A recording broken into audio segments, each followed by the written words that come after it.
அழகான காலை நேரம். குழந்தை விநாயகர் தனது வழக்கம்போல் உலாவச் சென்றார். அன்று அவர் ஒரு புதிய பூங்காவைக் கண்டார்.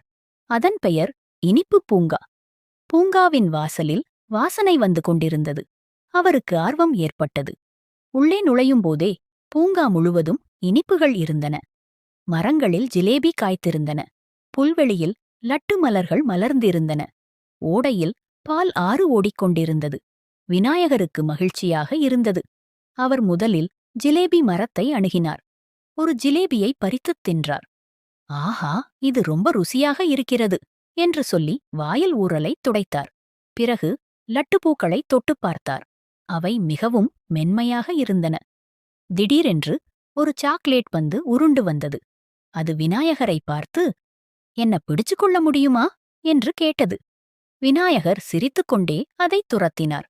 சாக்லேட் பந்து ஒரு பெரிய கேக் பின்னால் மறைந்தது. விநாயகர் அந்த கேக்கைக் கண்டதும் வாவ் என்று ஆச்சரியப்பட்டார். கடைசியாக அவர் பால் ஆற்றில் கைகளை நனைத்தார். அதில் இருந்து ஒரு சிட்டிகை எடுத்து வாயில் போட்டார். இந்த பூங்கா ரொம்ப அருமை என்று மகிழ்ச்சியாகச் சொன்னார். இனிப்புப் பூங்காவில் விநாயகரின் நாள் முழுவதும் சுவையாகவும் சிரிப்பாகவும் கழிந்தது. அவர் வீட்டுக்குத் திரும்பும்போது, நாளை மீண்டும் வருவேன் என்று மனதிற்குள் சொல்லிக் கொண்டார்.